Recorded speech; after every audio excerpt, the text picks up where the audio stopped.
President, thank you so much for the speech that actually set the stage for a very interesting debate. After the rest of the speeches, I give the floor to the President of the Republic of Indonesia, Prabowo Subianto.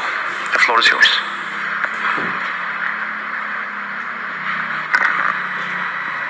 Your speech.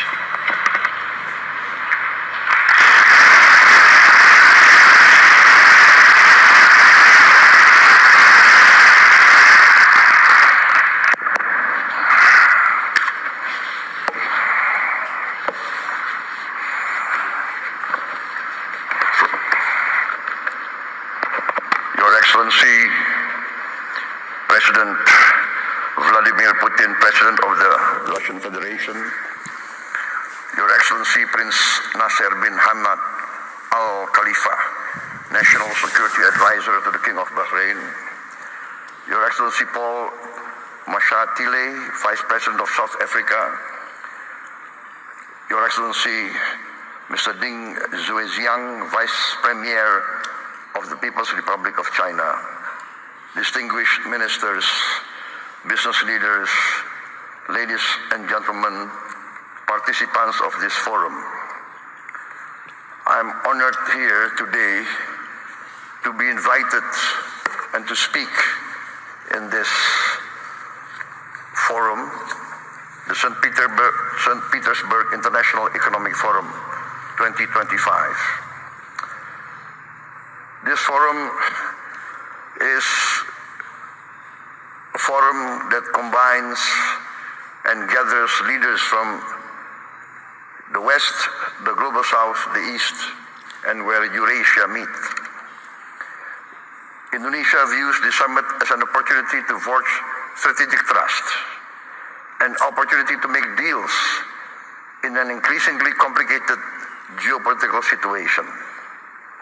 Deals that can benefit our shared survival and our shared success.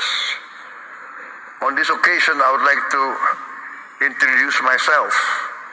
I am Prabowo Subianto, President of the Republic of Indonesia. I've just been inaugurated on 20th October 2024, and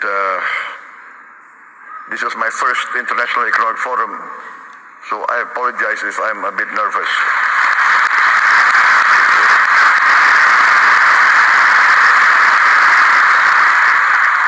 Indonesia is the fourth largest country by population. Every year, there are 5 million new Indonesians arriving in this world. Every year, 5 million. That means every year, a group of people the size of Singapore. So in 10 years, there will be 10 Singapores in Southeast Asia. The size. I give this as an illustration of the size of Indonesia. This gives us great opportunity, but also gives us great challenge. Any leader of Indonesia must think how to feed 5 million more mouths every year, 5 million new school places, etc., etc. The hospitals, and more important and most important is the food. In my opinion, the duty of a government is first to protect its people. And to protect its people means to protect its people from hunger and from poverty and from the suffering of a challenging environment. Therefore, when I took over the government of Indonesia, my main priority was first to achieve self-sufficiency in food. Number two, self-sufficiency in energy. Number three, to improve the education level of Indonesians to be able to compete in the challenging era of the 21st century. And fourth, to speed up the industrialization of Indonesia. Indonesia has been fortunate in being given by the Almighty Lord vast economic resources. Vast economic resources. But these vast economic resources, if not wisely managed, actually can be a curse to our people. We have vast forests, we have vast minerals, we have a lot of commodities that are useful for the world. But this has to be managed well. And therefore, in my opinion, every country needs its own economic policy and its own economic philosophy. One of the big mistakes of many countries in Southeast Asia is that we tend to always follow the biggest and the most powerful power in the world. In the last 30 years, we see the dominance of the neoliberal capitalist classical free market philosophy, which basically tends to be laissez-faire. And the Indonesian elite followed this philosophy, and therefore, in my opinion, we have not managed to create a level playing field for all our people. There is vast growth. We have grown 5% continuously, especially the last 7 years. Yes, 35% in 7 years. But we have not managed to have this so-called trickle-down effect. The wealth remains at the top less than 1%. And this is not a formula for success, in my opinion. Therefore, my position is this, that each country must follow its own economic philosophy. The economic philosophy that is in tune and that can be accepted by each country's culture and each country's background. Therefore, I have chosen the path of compromise, the path of the best of socialism and the best of capitalism. Pure socialism, we have seen, does not work. It's utopia. Pure socialism, we see many chances and many cases people do not want to work. Pure capitalism results in inequality, result in only a small percentage enjoying the fruits of the wealth. But our path is the path of the middle way. We want to use the creativity of capitalism, innovation, initiative. Yes, we need that. But we need government intervention to overcome poverty, overcome hunger, to intervene and to protect the weak.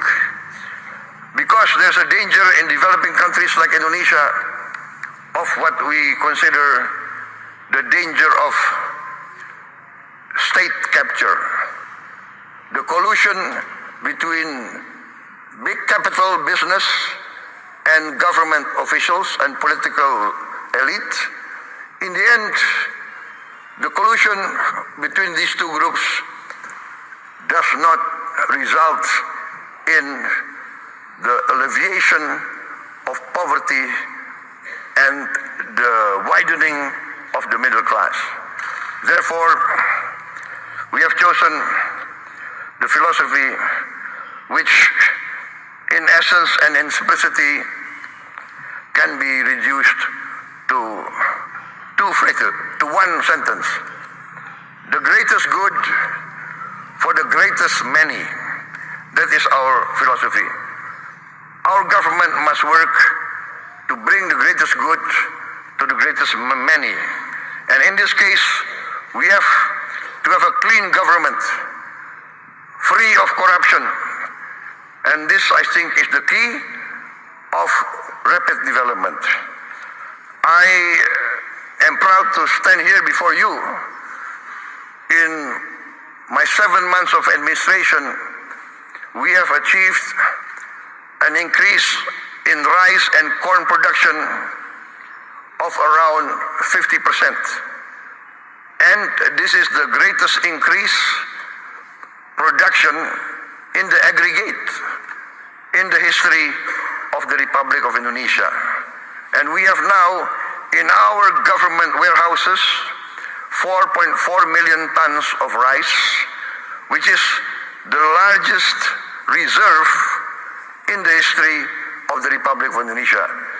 In just a few months of my administration, we increased efficiency, we fight very strongly against corruption, we deregulate, we cut all the regulations which increase inefficiency, and we have seen the rapid results.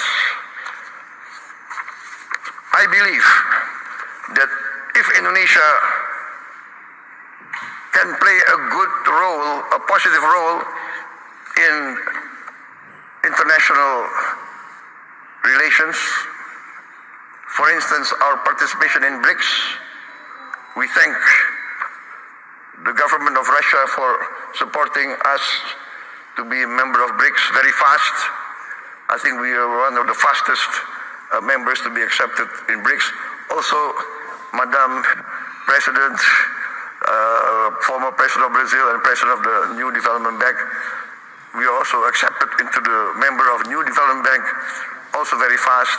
We thank also the government of China for supporting us and the government of South Africa.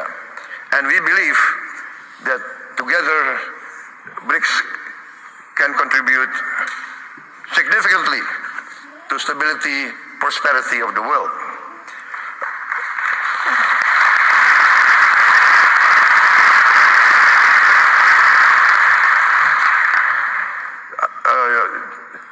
I would like just to tell us a slight story, not part of my speech, but I was asked why I did not attend the G7, but I attended the St. Petersburg Forum 2025.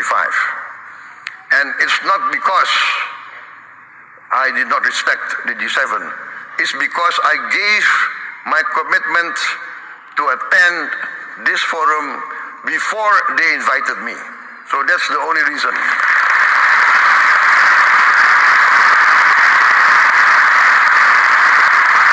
So please don't read too much into the event.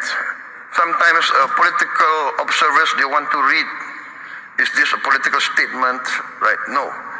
Indonesia, by tradition, always non-aligned. We respect all countries. Our foreign policy is very simple. One phrase: 1,000 friends, too few. One enemy, too many. We want to be friends with everybody.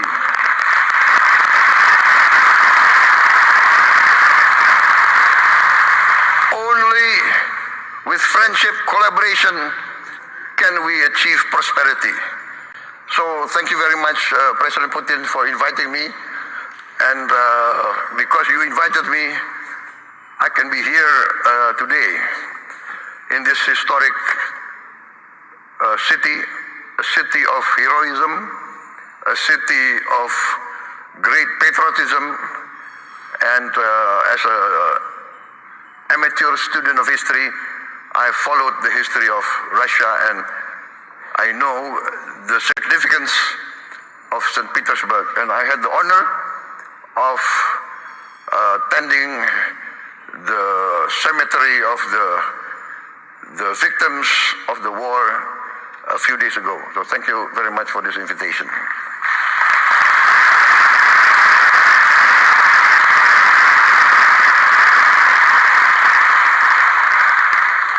For many times I have said in many forums that Indonesia has chosen the path of non-alignment. We consider that this world must develop into a multipolar world and is developing towards a multipolar world. The world of unipolar centrality is past. This is the trend of history. This is what's happening in front of us. And so I value very much the leadership of Russia and the leadership of also China. And I want to be very frank, in the present world, in the global south, I think many from the global south will agree with me. Russia and China has never had double standards. Russia and China has always defended the downtrodden, has always defended the oppressed, has always fought for the justice of all peoples of the world. So I say this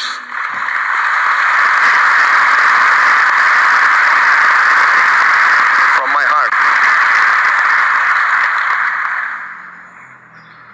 Therefore, Indonesia wants to be a good partner and a strong partner. My experts tell me that in this first semester, our economic growth is more than 5%. Actually, it can really end up by the end of this year nearly 7% or even more. So this shows that we have chosen the right path and we are achieving our goals. I am very convinced that we will achieve our goals within a few years. I've given the target 4 years self-sufficient in food, and we are experiencing that we can be self-sufficient in food within this 1 year.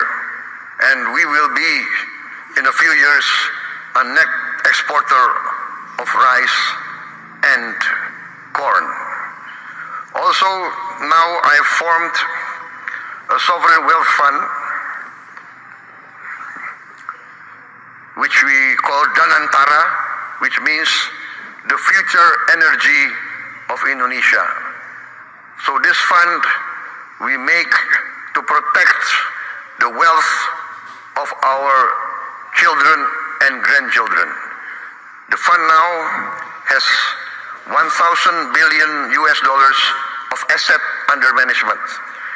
And this year we have cash to invest of $18 billion. We want to work together with all strategic partners. We do not ask for assistance. We do not ask for handouts. We want to be a real partner. We want to achieve together real prosperity. We are open for business. We invite all groups from everywhere, especially Russian entities. Before I was elected, I was an entrepreneur, and I have good relations with Russian corporations. My brother has been active in this area for many, many years, I think more than 2 decades. So we know Russian corporations, and we would like to see Russia participate more in our economy. I've mentioned our foreign policy. We have always been and we will continue to be non-aligned. We thank Russia for helping us and for achieving the Indonesian-Eurasian Union SIPA, Comprehensive Economic Partnership Agreement. And we have completed also negotiations with other groups, Bloc CPTPP, also with the European Union SIPA, and we also request to join OECD. For us, the world and the planet is getting smaller. We will work together with you for peaceful collaboration, peaceful coexistence with all countries. We view with sincere regret the escalation and increase of conflict around the world, especially in the Middle East, and we hope that all parties can come to a peaceful resolution as soon as possible. I think, distinguished guests, I've come to the end of my short speech. I apologize if what I say is not what is expected of me, but what I say comes from my heart. Thank you very much.